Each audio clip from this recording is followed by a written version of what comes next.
You're being nice. That's what it is. You're being nice. What did I say wrong? Yo. We are ill-advised. Why? Check out the full podcast. Link below. Are traditional interviews played out?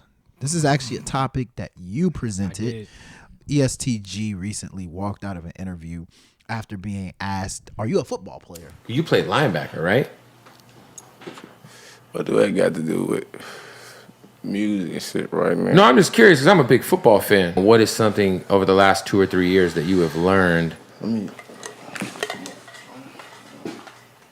the lines like that, right? It just seemed like he was annoyed by the weird / out of pocket questions that the interviewer was asking him. It's kind of like that's a theme these days where I feel like rappers are getting into these interviews and just kind of being annoyed by like just the basic questions that people ask. So the question now is, okay, if we can't even ask these artists basic questions, like how do we do interviews with these artists? Like, should we just end interviews altogether? Of course not. So like what do you think we should do to fix this relationship between interviewers and rappers? Dog, I told you before we record, I saw a recent one too. Academics interviewing Young Nudie and I believe his name is Baby Drill. Yeah. Some dudes from Atlanta coming up. Yeah. And I said to myself, like, people are starting to see that there's a very weird relationship between the rappers and the people who are doing the quote unquote interviews. And I think there's some responsibility on both sides, but I ain't gonna lie, I think it's more so on the artist side of things. Because I think in an era that we are now where I feel like as an artist, you kind of have to open up more.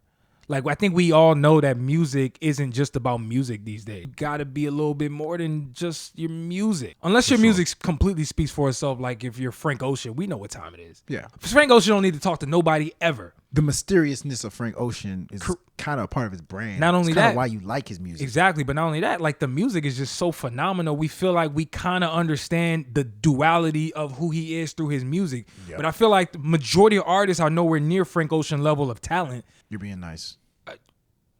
That's what it is. You're being nice. What did I say wrong? I agree with that. What did I say They're wrong? nowhere near the talent, but that's not it. No, I'm continuing to go. So, what I mean is, and because they're nowhere near the level of talent, you have to do more.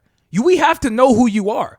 I think the days of us fans just giving a fuck about your music and never caring about you speak, them days are over. We're in a different era. We kind of got to know more about you, and you kind of need to have a personality. This is the reason why Drake went to the Bobbi Althoff girl. Drake actually has a personality. Yeah. Drake showcases his personality. Drake thinks he's a comedian. He thinks Drake legit thinks he's a comedian. And he showcases it on a main scale, but I want to get your opinion. But my point is, at the end of the day, I feel like artists need to realize that your personality is damn near as important as the music as a rising artist. Like, a lot of people care about who you are as a person. Social media, it kind of connects them to the music itself.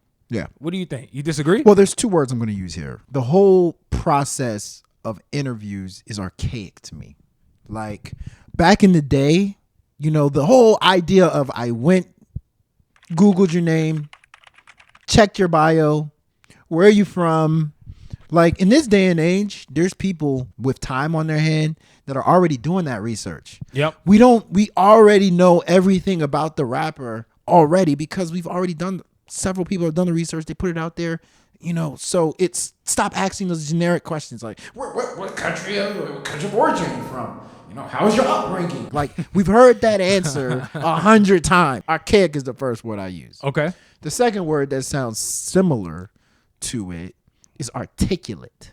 I don't think rappers come out being able to articulate their life as much as an experienced interviewer can. Think about some of the best interviews you've heard. Some of them are the ones that are able to articulate because they've experienced several interviews on there. A lot of these new artists, this is their first interview. You know what I mean? A lot of these new artists are still trying to figure out, like, they didn't say, I want to be a rapper so I can do interviews with people.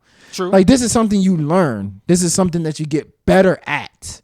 So to assume that these rappers, who a lot of them dropped out of school, not saying that they're dumb or anything, but a lot of rappers dropped out of school. A lot of rappers are not interested in being the most grammatically correct, sounding the most consumable, easily to digest, speaking wise. They come out there raw as hell on interviews.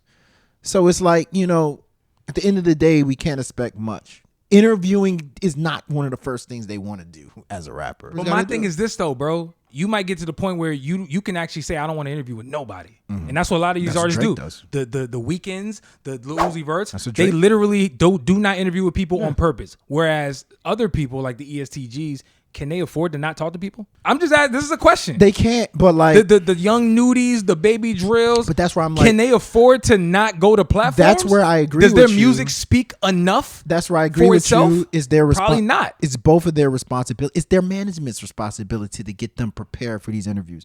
It's their responsibility to want to be good in the interview. You know what I mean? Like that's people don't talk about it. You're right. It's one thing to do it, but I want to be good when I go there.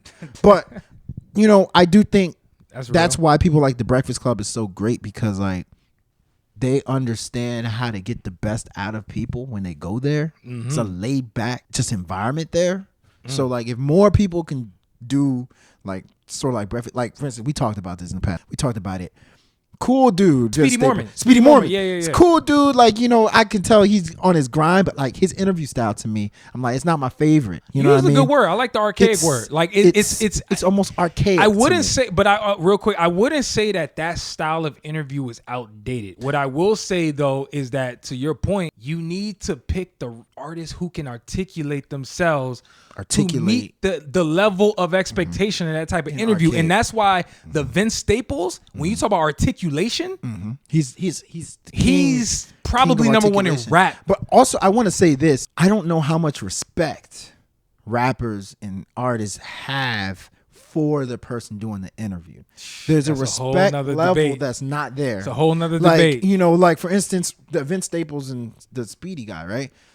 Vince Staples is walking all over him like, I'm just do this, I'm gonna do that, and do this. I think if the interviewers, there needs to be a stand your ground. Don't just because they're the artist, don't mean you gotta sit there and just abide by everything they're saying. I agree. Stand your ground. And I think that comes with time. And stand your ground. And if you saw real quick, if you saw the Vince Staples Joe Budden interview, went completely different. Now you could argue maybe they have a rapport. I know they know each other personally, but also Joe Budden's personality, his personality is not one that will be walked all just over. Acquiesce. You see what I'm saying? Like, so it really depends, right? Yeah. Listen to the full episode, link below.